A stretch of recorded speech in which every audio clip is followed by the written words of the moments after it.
Hello, I'm Hal Ottaway with the Wichita Postcard Club, and it's time once again for another Wichita Postcard of the Week. You know, this week I have a card that's just going to knock your socks off. This is a fun card that I found on eBay, and I waited, and you know how you have to do maybe 8 or 9 days seeing if anyone's bid against you. I personally wait till the last minute to do my bidding. I don't like to bid against myself. Anyway, I found and I bought this card. It's a real photo postcard. It was from a dealer in California who dealt in paper, and I could look back and see what else they were selling. They had lots of postcards. They had photographs. My kind of guy, my kind of lady to shop and to look and see not only what they had and described as Wichita, but what else did they have for sale. But let's take a look at this card. It's a postcard, looks like the winter day that we have right here today in February 10th here in Wichita, Kansas. But we have snow outside, and this postcard shows snow outside for sure too. It was an image that I'd never seen driving around Wichita, but that doesn't matter because there's lots, or always has been, lots of building, and then they tear things down and build something else in its place, and you never know.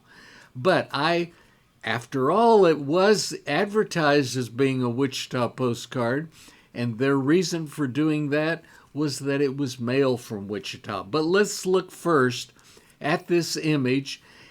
It looked to me kind of like a motel where the big three-window doors might be garage doors. See, it looked wide. It looked like it might have accommodated an automobile driving inside.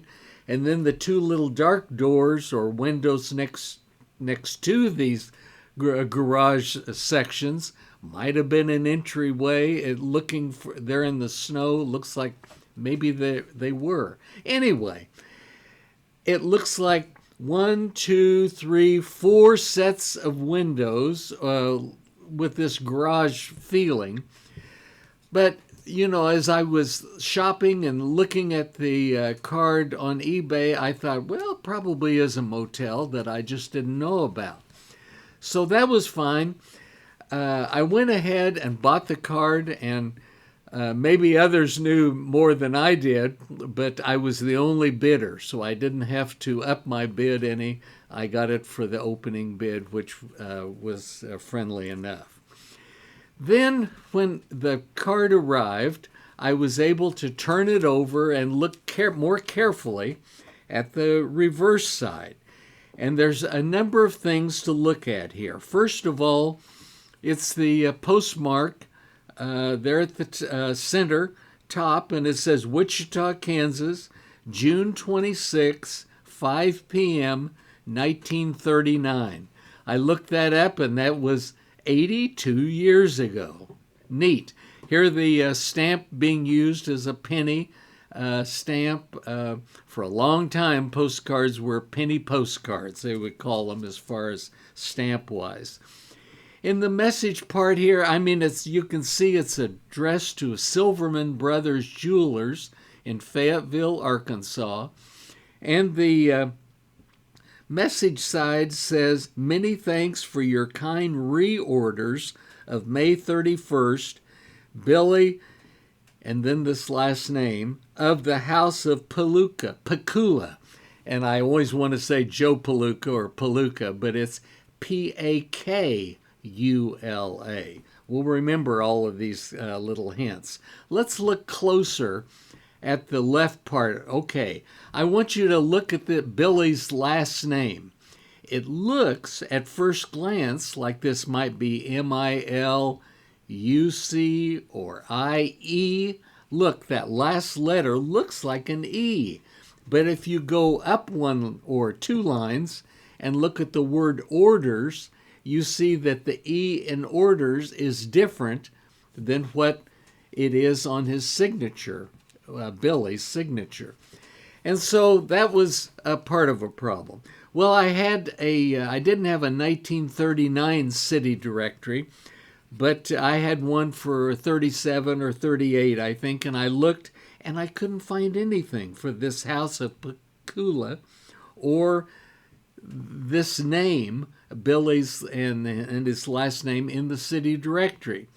Well, that's where I got to thinking, well, here it is, a winter time. We can go back to me if you want to, Alan. Yeah.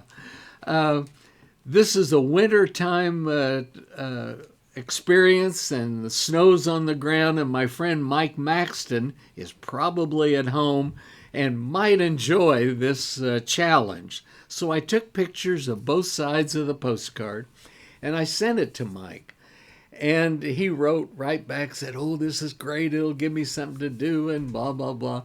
Anyway, exciting because Mike belongs to a number of ancestral and genealogical groups. He pays a dues and he pays fees and so forth, but to have access to their kind of information. But he is my man to go to for big problems and solving them. Mike is a retired post office employee, and he's really good about details, and he's really good about Wichita and state local history. We share this interest and have had many lunches together in recent years talking about old buildings in Wichita or family names and so forth. Lots of fun. It's what you do after you retire and with people and friends of like persuasions. In any case, he started looking at this card carefully and started going through some of his reference things. And this, he decided by looking at, I believe it was at Find a Grave. Who would ever think to look there? But that's one of his sources. And he looked at the surname Mihice, and he didn't find any references to that. But if he changed it to Mihic, he found 35 references for that surname being used in Find a Grave. Now, I think that's maybe graves all over the country. I'm not quite sure how that works, but anyway, that was impressive. So if we kind of cut it down and started thinking about Mihic, that's what he started doing and looking. Well, he didn't find any Billies. He didn't find any Williams. He didn't find any Bill. And so he kind of thinks that this Billy might have been just a nickname. I'm Hal, but really I'm Harold as far as the census goes. He started looking at another avenue, this house of Pakula. And that's a distinctive surname, family name for somebody. And he hit some pay dirt because he found there was a house of Pakula and a Harry Pakula company in Chicago during this time period. And it turns out he was able to follow this man. He would have winters in, I think it was Palm Springs, California, and he found his census records where Harry had been born in Russia, came to Chicago, and had a jewelry business where he made, and he was a wholesaler and selling and working back and forth with other companies, which really tied in nicely to this postcard. This house of Pakula was probably Harry's business. Well, then other things, Mike started looking at census records. He started looking at the Find a Grave that I mentioned. He found a series of advertisements in the Billboard magazine from the late 30s and 40s where the house of Harry Pakula was mentioned, and it showed some of the jewelry pieces and so forth. Well, that was neat. And another clue there, he looked at that address and it says 5 North Wabash Avenue. Well, looking at thinking in terms of jewelry and jewelry manufacturers and distributors and so forth, he looked at another entrance or entry into the Chicago Tribune, came up with a listing of different companies in Chicago, all at this same in the jewelry business, and several of them have this same 5 North Wabash Avenue.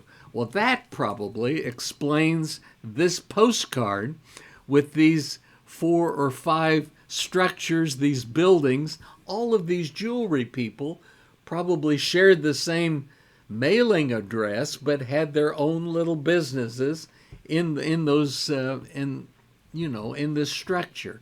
So it turns out that this we don't know for sure, because there's not a big sign that says, this is the rest of the story. But I think and thank Mike so much for, while I wanted this to be a Wichita postcard, it's probably a Chicago postcard.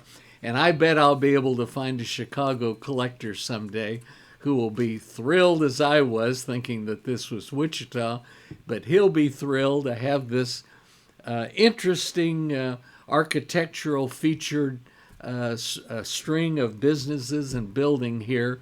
He'll have something really neat for his Chicago collection. But that just goes to show you the fun and the intrigue and the discovery that comes with postcard collecting. It's not all just looking for, Easter rabbits or Santa Clauses or Christmas trees. Postcards like this, postcards that are the view kinds, they have lots of surprises, lots of discoveries to be made, and it's the great part of postcard collecting. I hope you've enjoyed this story.